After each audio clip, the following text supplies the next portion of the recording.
नमस्कार, स्वागत है आपका DK Hindi novels explain channel पर, जहां हर दिन आपको सुनने को मिलती है अलग अलग नॉवेल्स की दमदार ऑडियो बुक्स, वो भी पूरी कहानी के साथ। तो जुड़िए हमारे साथ हर दिन एक नई कहानी के लिए। चैनल को सब्सक्राइब कीजिए, कमेंट में बताइए कहानी कैसी लगी, और अपने दोस्तों के साथ शेयर करना मत भूलिए। ये है डीके हिंदी नॉवेल्स एक्सप्लेन। अध्याय 17। राघव वर्मा आ गया है। तुम्हें लगता है कि तुम मार्शल आर्ट के जीनियस हो, झरना लियू ने ठंडे स्वर में कहा। मैं भी तुम्हारी तरह इस साल 17 साल की हो गई हूँ, लेकिन मैं पहले से ही एलिमेंट गैदरिंग टियर के 9th स्टेज में हूँ। तुम्हारा क्या हाल है? पू। इन शब्दों से सभी लोग आश्चर्य से दंग रह गए। एलिमेंट गैदरिंग टियर का 9th स्टेज, ये किस स्तर की बात थी? ग्रे क्लाउड टाउन में सिर्फ सबसे ताकतवर लोगों ने ही इस टियर को हासिल किया था। नंदिनी भाटिया वाकई में एक प्रतिभाशाली कल्टिवेटर थी।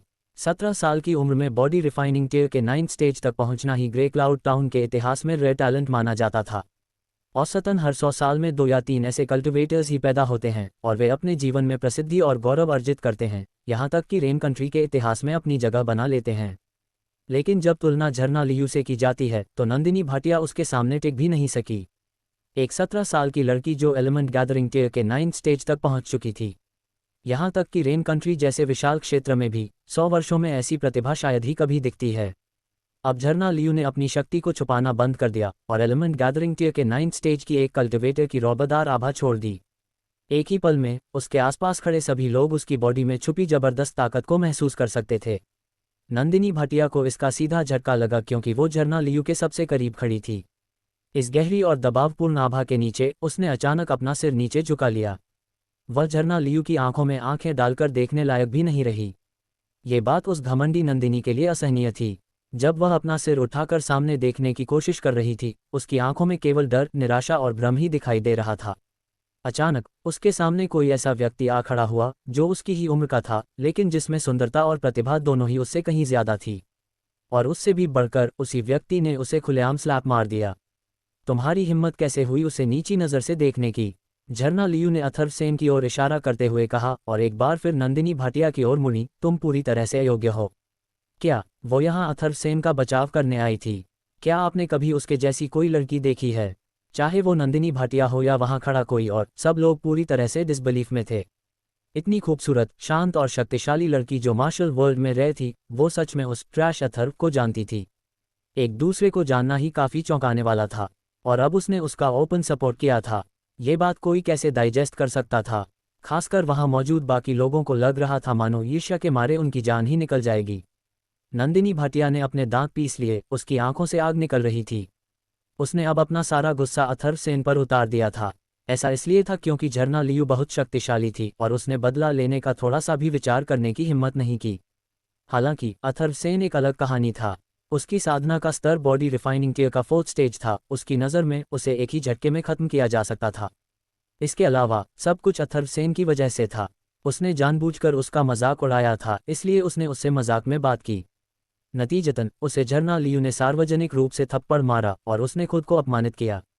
हालांकि सच तो यह है कि अगर उसने पहले ही अथर्व सेन का अपमान न किया होता तो वह बहुत पहले ही चला गया होता। फिर उसके बाद की घटनाएं कभी नहीं घटतीं, लेकिन अपने स्वार्थी व्यक्तित्व के कारण वह अपने व्यवहार पर कैसे विचार कर सकती थी? इसलिए स्वाभाविक रूप से वह सारी गलती दूसरे व्यक्ति के कंधों पर डाल देती। उसने अथर्व सेन की ओर इशारा किया और तीखी आवाज में बोली, मैं किस तरह से अयोग्य हूँ? क्या यह आदमी सिर्फ एक कूड़ा नहीं है? कचरा? क्या आपने ऐसा कोई कचरा देखा है जो एक ही रात में 2 स्टेज को तोड़ सकता है? और किस तरह का कचरा एक ब्लैक ग्रेड की मियागर को सिर्फ अपने साथ चलने के लिए भीख मांगने पर मजबूर कर देगा? स्वाभाविक रूप से झरना लियू ने नंदिनी भाटिया को इस बारे में कुछ भी बताने का इरादा नहीं किया था, इसलिए उसने केवल इतना कहा, तुम्हारी जैसी अदूरदर्शी महिला स्वाभाविक रूप से यह नहीं देख सकती कि धूल के नीचे सोना छिपा है, अंधेरे के नीचे मोती छिपा है। तुम पहले ही अपना मौका चूक चुकी हो, इसलिए तुम्हें उसकी चमक दिखाने का कोई मतलब नहीं है। जब वह बोल रही थी, झरना लियू को थोड़ी चिढ़ महसूस हुई। अथर्व सेन ने वास्तव में ऐसी महिला की प्रशंसा की थी। बेशक वह कभी स्वीकार नहीं करेगी कि वह ईर्ष्यालु थी। हा हा हा हा। नंदिनी भाटिया ने अथर्व सेन की ओर इशारा करते हुए जोर से हंसते हुए कहा, वह सोना है, वह मोती है। आप किस तरह का मजाक कर रहे हैं? वह और कुछ नहीं बल्कि एक कचरे का टुकड़ा है, एक पूरी तरह से बेकार का टुकड़ा। 3 महीने से भी कम समय में वह ऐसा व्यक्ति बन जाएगा जिसे आप सभी केवल आदर्श मानेंगे। झरना लियू ने आश्वस्त होकर कहा। उसे नहीं पता था कि अथर्वसेन ने अतीत में इतना कम प्रोफाइल क्यों रखा था, लेकिन अब वह स्पष्ट रूप से अपनी प्रतिभा दिखाने जा रहा था। इस हद तक चकाचौंध की सूरज उसकी तुलना में फीका लगेगा। ये शब्द सुनकर सभी ने ठहाका लगाया। हालांकि अथर्वसेन ने राजीव वर्मा को सचमुच हरा दिया था, लेकिन उसका असली कल्टिवेशन लेवल केवल बॉडी रिफाइनिंग टियर का चौथा स्टेज या ज़्यादा से ज़्यादा 5वां स्टेज था। हालांकि इस तरह का स्तर कचरा नहीं माना जाता, फिर भी ये किसी को प्रतिभाशाली कहे जाने से बहुत दूर था। उस तरह के व्यक्ति की तो बात ही छोड़िए जिसे हर कोई आदर्श मानता हो। झरना लियू की बादाम सी आंखें चौड़ी हो गईं। एलिमेंट गैदरिंग टियर के 9th स्टेज के कल्टिवेटर की आभा हल्की सी कांपी और अचानक वहां गूंज रही सारी हंसी एकदम बंद हो गई। अथर्वसेन, तुम्हारी हिम्मत कैसे हुई? तभी एक गूंजती हुई गर्जना सुनाई दी जब दो आकृतियां तेजी से मार्शल ट्रेनिंग कोर्ट में दाखिल हुईं। उनमें से एक था राजीव वर्मा, दूसरा उससे थोड़ा बड़ा लग रहा था, लेकिन दोनों के चेहरे मुहरे में काफी समानता थी। वो था राजीव वर्मा का बड़ा भाई राघव वर्मा, जो अभी 19 साल का था और बॉडी रिफाइनिंग टियर के 9th स्टेज का कल्टिवेटर था। दोनों ही बॉडी रिफाइनिंग टियर के 9th स्टेज पर थे। एक 17 साल का था, दूसरा 19 साल का। दोनों की प्रतिभा की तुलना करना संभव नहीं था, लेकिन फिर भी एक 19 साल का लड़का जिसने बॉडी रिफाइनिंग टियर का 9th स्टेज हासिल किया हो, वह अभी भी ग्रे क्लाउड टाउन में एक प्रतिभावान माना जाता था। हालांकि वह नंदिनी भाटिया जितना असाधारण नहीं था। धम धम धम धम राघव वर्मा के कदम जोरों से गूंज रहे थे, जो उसके भयानक गुस्से का संकेत दे रहे थे। वह अथर्वसेन से करीब 3 मीटर की दूरी पर रुक गया, उसकी ओर उंगली उठाए और बोला, तूने कौन सा घटिया तरीका अपनाया? अथर्वसेन ने एक ठंडी मुस्कान के साथ कहा, तो तुम्हारा मतलब मैं सिर्फ इसलिए जीता क्योंकि मैंने कोई गंदा तरीका अपनाया? बिल्कुल, वरना तुम जैसा बेकार का टुकड़ा मेरे छोटे भाई को कैसे हरा सकता है? राघव वर्मा ने जोर से कहा। अथर्वसेन की बदनाम प्रतिष्ठा के कारण अगर इस मामले को ठीक से नहीं संभाला गया तो वर्मा कबीले की इज्जत जरूर दांव पर लग जाती। इसलिए चाहे अथर्वसेन ने वास्तव में घटिया तरीका अपनाया हो या नहीं, राघव को जोर देना ही था कि उसने ऐसा किया था। कचरा शब्द सुनते ही आसपास खड़े लोगों के चेहरे थोड़े अजीब हो गए।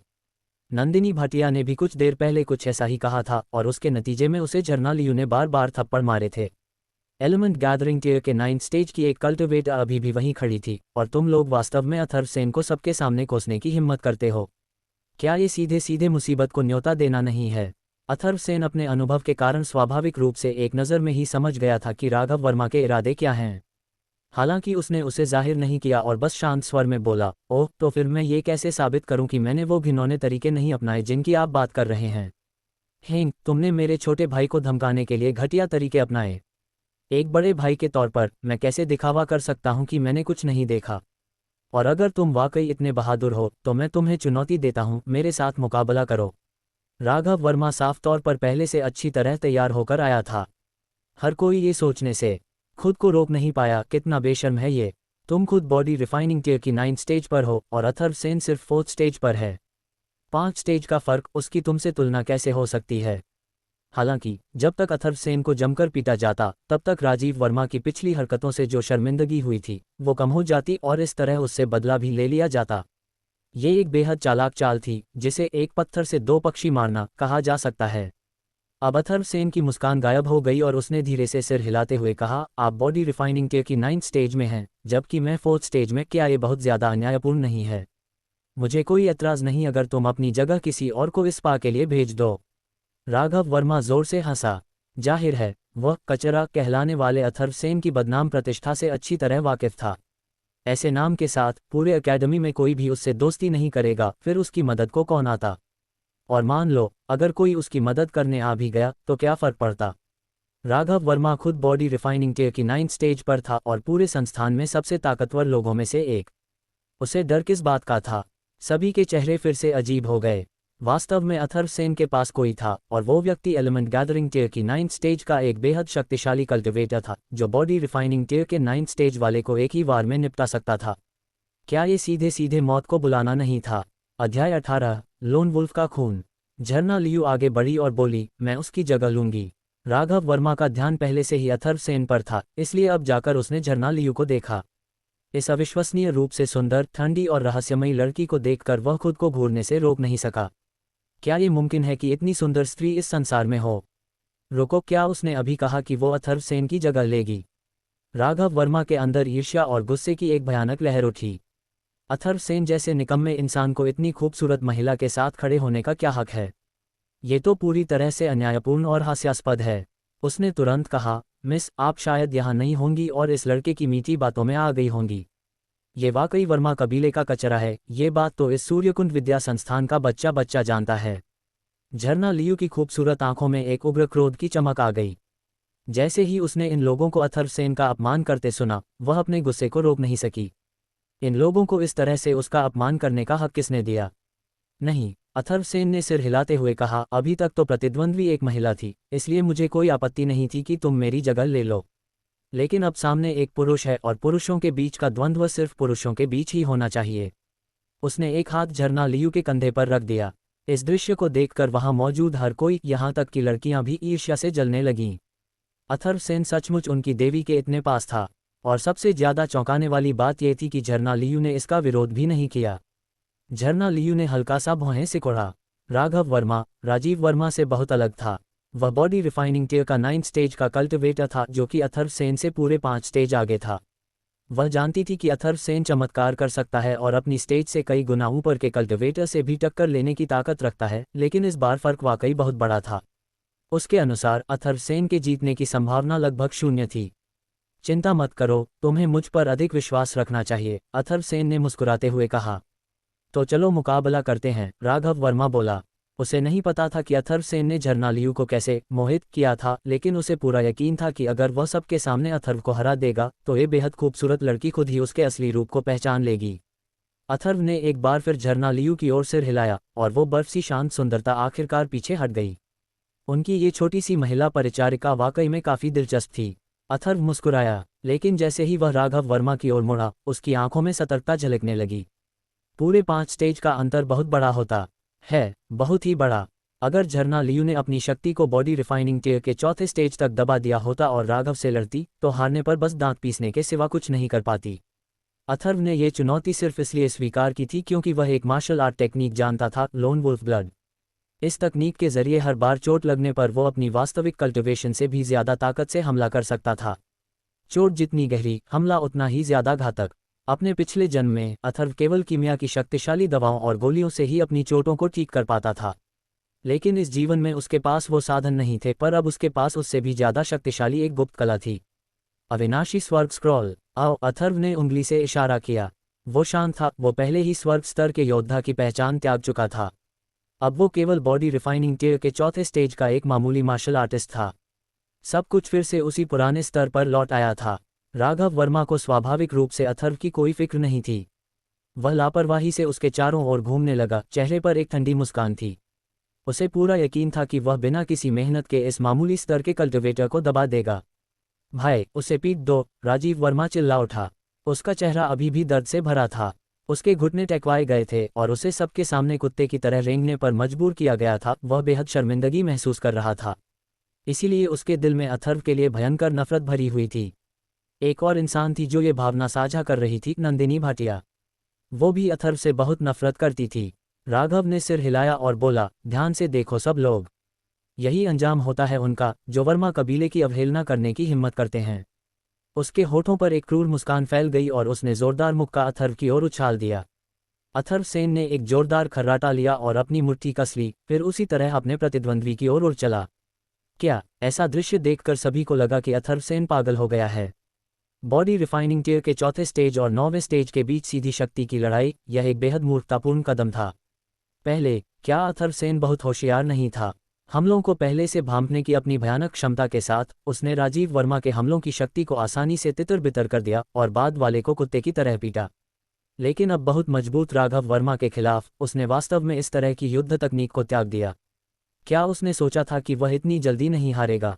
इस समय झरना लियू को भी लगा कि वह अथर्वसेन पर विश्वास खोने वाली थी, क्योंकि इस तरह की शक्ति लड़ाई कल्टिवेशन लेवल और ताकत में असमानता का सबसे शुद्ध और सच्चा प्रदर्शन था। केवल अथर्वसेन ही आत्मविश्वास से भरा हुआ था। वह निश्चित रूप से जानबूझकर हारने की कोशिश नहीं कर रहा था। आओ, पेंग, दोनों मुट्ठियां एक दूसरे से टकरा गईं। अगर गति को 100 गुना धीमा कर दिया जाए तो ये स्पष्ट रूप से देखा जा सकता है कि शक्ति के झटके के नीचे अथर्वसेन की बांह की त्वचा उसकी मुट्ठी से लेकर कंधे तक पानी की सतह की तरह ऊपर नीचे हो रही थी। पापा पापा ध्वनि के साथ धमनियों के फटने से उसका पूरा हाथ तुरंत बुरी तरह से क्षत विक्षत हो गया। शक्ति का अंतर सचमुच बहुत अधिक था। टेंग टेंग टेंग, अथर्वसेन ने अंततः अपना संतुलन वापस पाने से पहले पूरे 7 कदम पीछे हटे। हा हा हा हा, कचरा हमेशा कचरा ही रहेगा, राघव वर्मा ठहाके लगाकर हंसा। जब से अथर्व सेन ने सूर्यकुंड विद्या संस्थान में प्रवेश किया था, तब से वह उसके और राजीव वर्मा के लिए बदमाशी का निशाना बन गया था। अथर्व सेन ने सोचा कि वह अब अपनी किस्मत बदल सकता है। अपने सपनों में अथर्व सेन का चेहरा पूरी तरह से भावहीन था, क्योंकि अविनाशी स्वर्ग स्क्रॉल उसके शरीर के भीतर घूमता रहा और उसके हाथ की चोट तेजी से ठीक हो गई। हालांकि उसके हाथ पर लगे ताज़े खून के कारण उसकी जल्दी ठीक हो रही चोटें दिखाई नहीं दे रही थीं, और उसकी चोट के साथ लोन वुल्फ का खून भी उसके शरीर में घूमने लगा, जिससे उसकी शक्ति एक नए स्तर पर पहुंच गई। बॉडी रिफाइनिंग टेयर का 5th स्टेज। अथर्व सेन ने चिल्लाकर एक बार फिर पहल की और राघव वर्मा की ओर दौड़ा। इसका कोई फायदा नहीं है अथर्व, कचरा, तू पूरी जिंदगी कचरे का टुकड़ा ही रहेगा। राघव वर्मा जोर से हंसा और उसकी मुट्ठी एक बार फिर अथर्व सेन की ओर उड़ी। पेंग। बॉडी रिफाइनिंग टेयर के 5th स्टेज का कल्टिवेटर अभी भी बॉडी रिफाइनिंग टेयर के 9th स्टेज के खिलाफ कमजोर था, इसलिए एक बार फिर अथर्व सेन को पीछे हटने के लिए मजबूर होना पड़ा, जिससे ताज़ा खून बह निकला। दाहिना हाथ जो अभी अभी ठीक हुआ था, एक बार फिर बुरी तरह से घायल हो गया। राघव वर्मा थोड़ा चौंका, क्योंकि उसने महसूस किया कि उसके प्रतिद्वंद्वी की शक्ति पिछले हमले की तुलना में काफ़ी बढ़ गई थी, हालांकि वह अभी भी उससे बहुत कमजोर था। अथर्व सेन ने एक साथ अविनाशी स्वर्ग स्क्रॉल को सक्रिय किया और लोन वुल्फ के खून को उत्तेजित किया। उसकी आंखें एक युद्ध भेड़िए की तरह चमक उठीं, जो हत्या की नीयत से भरी थीं। बॉडी रिफाइनिंग टेयर का 6th स्टेज। चोट पर चोट, अथर्व सेन की शक्ति एक बार फिर बढ़ गई। वह दहाड़ा और एक बार फिर राघव वर्मा पर झपटा। राघव वर्मा की ताकत असाधारण थी, लेकिन अथर्व सेन की निगाहों के नीचे वह सच में थोड़ा घबरा गया। वह तुरंत गुस्से से भर गया, ये तो एक बेकार चीज़ थी। उसके जैसा कोई वास्तव में इस तरह की बेकार चीज़ से थोड़ा भी डर महसूस करे। ये तो पूरी तरह से मजाक था। वह एक ही हमले में अथर्व सेन को पूरी तरह कुचल देना चाहता था, ताकि वह फिर कभी खड़ा न हो सके। पेंग पेंग पेंग पेंग, दोनों लगातार एक दूसरे पर वार कर रहे थे। स्वाभाविक रूप से अथर्व सेन स्पष्ट रूप से नुकसान में था और हर मुठभेड़ में राघव वर्मा उसे गंभीर रूप से घायल करता था। लेकिन फिर भी वह हर बार तुरंत अपनी लड़ाई की भावना को फिर से जगा लेता और पलटकर हमला करता। उसका संकल्प अद्भुत था। इसके अलावा अथर्व सेन के वार और भी ज्यादा भयंकर और शक्तिशाली होते जा रहे थे, और धीरे धीरे वह सच में राघव वर्मा के साथ बराबरी पर लड़ने लगा। बॉडी रिफाइनिंग टेयर का 7th स्टेज। राघव वर्मा को इस बात का पूरा एहसास था कि अथर्व सेन की ताकत हैरान कर देने वाली रफ्तार से बढ़ चुकी थी। अब वह बॉडी रिफाइनिंग टेयर के 7th स्टेज के स्तर तक पहुंच चुका था। शुक्र है कि इस हद तक पहुंचने के बाद उसकी शक्ति और नहीं बढ़ी, वरना राघव वर्मा सच में डरने लगता।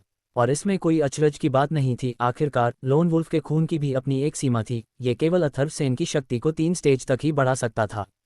हालांकि बॉडी रिफाइनिंग टेयर के 7th स्टेज और 9th स्टेज के बीच अब शक्ति का फासला सिर्फ 2 स्टेज तक सिमट गया था। अध्याय 19। मेरे पैरों तले रौंदा गया। अब अथर्व सेन पूरी तरह खून से सना हुआ था। बॉडी रिफाइनिंग टेयर के 7th स्टेज तक उसकी शक्ति में जो अस्थायी वृद्धि हुई थी, वह भीषण चोटों से गुजरकर ही संभव हुई थी। वह अब एक घायल अकेला भेड़िया था। जितना ज्यादा वह घायल होता, उतना ही ज्यादा वह हार मानने से इनकार करता। शुरुआत में ऐसा लगा कि भीड़ सिर्फ एक फ्री का शो देखने के लिए जमा हुई है, लेकिन जब उन्होंने देखा कि अथर्व बार बार गंभीर रूप से घायल हो रहा है और फिर भी पलटकर हमला कर रहा है, तो किसी अज्ञात वजह से उनके दिलों में उसकी लड़ाई के प्रति आदर का भाव जगने लगा। भले ही अथर्व को एक बेकार, नाकारा लड़का समझा जाता था, वह अब भी एक ऐसा नाकारा था जो सम्मान पाने के काबिल था। आखिर कौन सा इंसान इतना अडिग और दृढ़ हो सकता है, अपने ही खून में लथपथ होकर भी डटा रहना, हर बाधा से भिड़ जाना, बिना डरे, बिना थमे। भीड़ कुछ समझ पाती उससे पहले ही उनके मन अथर्व की ओर झुकने लगे थे, और वे दिल ही दिल में चाहने लगे थे कि वह ये लड़ाई जीत जाए। मार्शल वर्ल्ड में कमजोरों के लिए कोई दया नहीं होती, लेकिन एक जुझारू योद्धा सम्मान हासिल कर सकता है। और अथर्व सेन ने यही किया था। उसने अपने लहू, अपने साहस और संकल्प से वही पाया जो उसका पुराना रूप जीवन भर चाहता था, सम्मान। यही वजह थी कि अथर्व ने इस लड़ाई को अंत तक लड़ने की ठानी थी, यहाँ तक कि उसने एक पागलपन भरा रास्ता भी चुना, सीधी भिड़ंत। बेशक सच्चाई सिर्फ वही जानता था कि उसकी स्थिति उतनी बुरी नहीं थी जितनी बाकी लोगों को लग रही थी। अविनाशी स्वर्गीय स्क्रॉल उसके शरीर में लगातार सक्रिय था और उसकी चोटों को तेजी से ठीक कर रहा था। इसलिए उसकी हालत जितनी भयावह दिख रही थी, असल में वह उससे कुछ बेहतर थी। हालांकि इसका ये मतलब नहीं था कि वो जो दर्द झेल रहा था वो नकली था, वह दर्द वास्तविक था। ऐसा लग रहा था जैसे उसकी आत्मा को आग में झोंक दिया गया हो। लेकिन यही जलन उसे अपने वास्तविक साधना स्तर से कहीं ऊपर की ताकत प्रदान कर रही थी। उसे लगातार रिटर्न ओरिजिन पिल्स लेनी पड़ रही थी, लड़ाई भी जारी रखनी थी और अविनाशी स्वर्ग स्क्रॉल को लगातार चलाते रहना था। इसका असर उसकी ओरिजिन पावर पर भी पड़ा, वो बहुत तेजी से कम होती जा रही थी। बार बार उसे पीछे हटने के लिए मजबूर किया गया, लेकिन हर बार वो फिर से उठ खड़ा होता, दुगनी हिम्मत के साथ। जैसे जैसे उसका ताज़ा खून जमीन पर गिरता, उसकी अधिक इच्छाशक्ति और साहस ने दर्शकों के एक बड़े हिस्से को छू लिया। कुछ लड़कियां तो आंसुओं से भर उठीं और जोर देने लगी कि अथर्व को अब ये लड़ाई बंद कर देनी चाहिए। तू क्यों नहीं गिरता? राघव वर्मा जितना ज्यादा लड़ता गया, वह उतना ही ज्यादा घबराता गया। अथर्व सेन इतना दृढ़ निश्चयी कैसे हो सकता है? ऐसा क्यों था कि चाहे वह कितना भी घायल क्यों न हो, वह गिरने से इनकार कर देता था। इस लड़ाई ने राघव वर्मा पर बहुत दबाव डाला। बॉडी रिफाइनिंग टीयर के 7th स्टेज की शक्ति उसके लिए खतरा बनने के लिए पर्याप्त थी, और उनके बीच बार बार टकराव के साथ उसके आंतरिक अंग भी उबल रहे थे, जिससे उसे बहुत तकलीफ हो रही थी। उसने दहाड़ते हुए दोनों मुट्ठियों से हमला किया। उसने आखिरकार एक मार्शल आर्ट स्किल का इस्तेमाल किया था, जो अथर्व सेन को जल्द से जल्द नीचे गिराना चाहता था। ये वर्मा कबीला के विशेष कौशलों में से एक था, विशेषज्ञ सशस्त्र मुट्ठी। कान में छेद करने वाली दोहरी चोटियां। एक मार्शल आर्टिस्ट जो मार्शल आर्ट स्किल का उपयोग करता है और एक मार्शल आर्टिस्ट जो इसका उपयोग नहीं करता है, वे शक्ति के दो बिल्कुल अलग स्तरों पर होते हैं। साधना तकनीकों की तरह मार्शल आर्ट स्किल को भी क्रमशः स्वर्ग, पृथ्वी, काले और पीले ग्रेड में वर्गीकृत किया जा सकता है।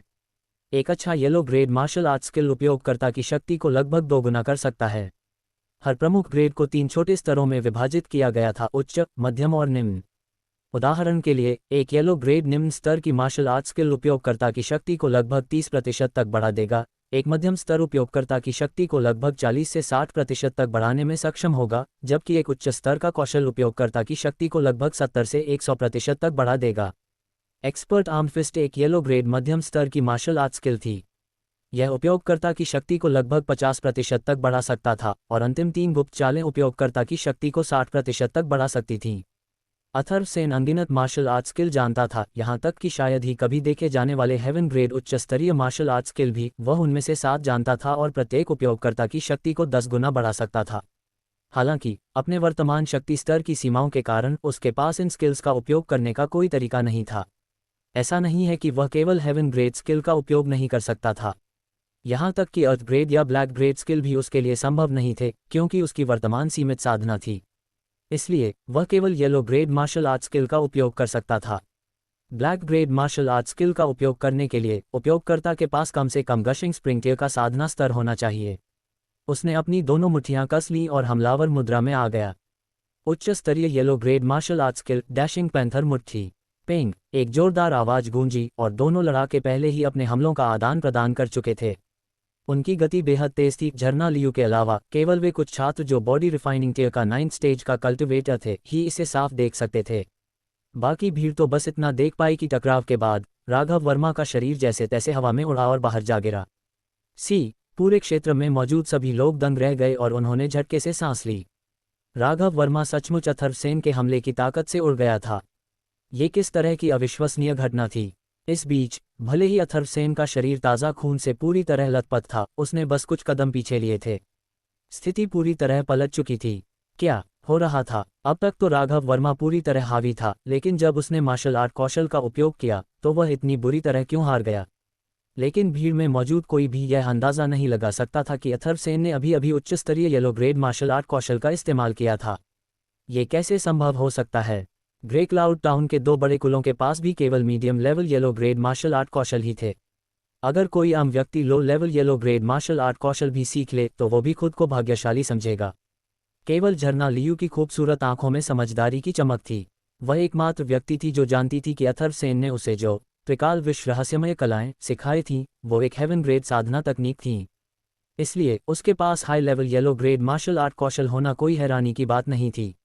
राघव वर्मा कराहते हुए उठने की कोशिश करने लगा, लेकिन अथर्व सेन के हमले की ताकत बेहद भयानक थी। सिर्फ हिलने से ही वह खून की उल्टियां करने लगा। कुछ देर पहले तक लगातार हुए हमलों ने उसके अंदरूनी अंगों को झकझोर दिया था, और अभी अभी हुए एक आखिरी हमले ने उन सभी नुकसानों को चरम पर पहुंचा दिया।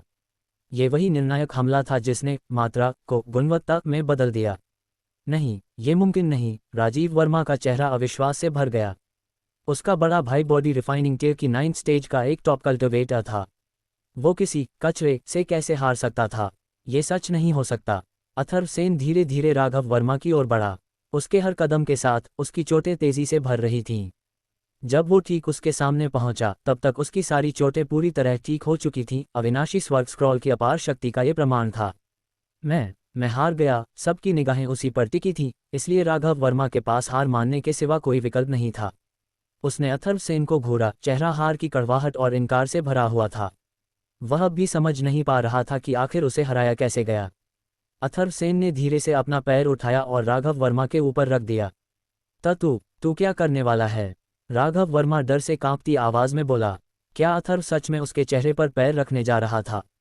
बहुत ज्यादा मत बढ़, बहुत ज्यादा, अथर्व ने नाक सिकोड़ते हुए कहा। उसका एक पैर पहले से ही राघव के चेहरे पर मजबूती से टिक चुका था। तुम बॉडी रिफाइनिंग टेयर का 9th स्टेज का कल्टिवेटर होकर मुझसे लड़ रहे हो, और इसे बहुत ज्यादा नहीं कहते। तुम्हारे छोटे भाई ने सबसे पहले मुझसे कहा था दफा हो जा, और तुमने मुझ पर सीधे नीच तरीकों से हमला करने का आरोप मढ़ दिया। तो ये बहुत ज्यादा नहीं हुआ? तो क्या सिर्फ तुम ही अपनी मर्जी से कुछ भी कर सकते हो? इस दुनिया में ऐसा कोई तर्क नहीं चलता। जब तुम में काबिलियत की कमी है तो बकवास भी कम ही करनी चाहिए। उसने अपने पैर में और जोर डाला और राघव दर्द से कराह उठा। लेकिन जो चीज़ उसे ज्यादा चुभ रही थी वो था अपमान। वो सच में किसी के पैर के नीचे रौंदा जा रहा था, और वो भी उस इंसान के जिसे अब तक अकेडमी का निकम्मा माना जाता था। हाँ, अब के बाद से अथर्व शायद ही किसी कचरे की तरह गिना जाए, लेकिन ये तब हुआ जब उसने राघव के चेहरे पर पैर रखा था। ये बात राघव के लिए और भी ज्यादा अपमानजनक थी। पास खड़े लोग भी जैसे अवाक रह गए। पहले तो बस यही उम्मीद थी कि शायद अथर्व जीत जाए, लेकिन कितनों ने सच में इस पर यकीन किया था। अब उन्हें झरना लियू की वो बात याद आ गई। 3 महीने से भी कम में अथर्व ऐसा नाम बन जाएगा जिसे सब सम्मान देंगे। शायद 3 महीने भी जरूरी नहीं होंगे। अभी भी उनमें से बहुत लोग उसे सम्मान की नज़र से देखने लगे थे। अथर्वसेन, तुझे इसका पछतावा जरूर होगा, राघव वर्मा जहर से भरी आवाज में बोला। किसी के पैर के नीचे दब जाना, ये ऐसा अपमान था जिसे वो अपनी जिंदगी से कभी नहीं धो पाएगा। ऐसा है क्या? अथर्व ने हल्की मुस्कान के साथ कहा। ऐसी धमकियां अब उसके लिए बेमानी थीं। दया की भीख मांगो, उसने कहा। अगर तेरी माफी में ईमानदारी हुई तो मैं तुझे छोड़ दूंगा, वरना बहुत देर तक यूं ही जमीन पर पड़ा रहना पड़ेगा। तू? राघव वर्मा अंदर ही अंदर फटने को था। अथर्व सच में चाहता था कि वो सबके सामने दया की भीख मांगे,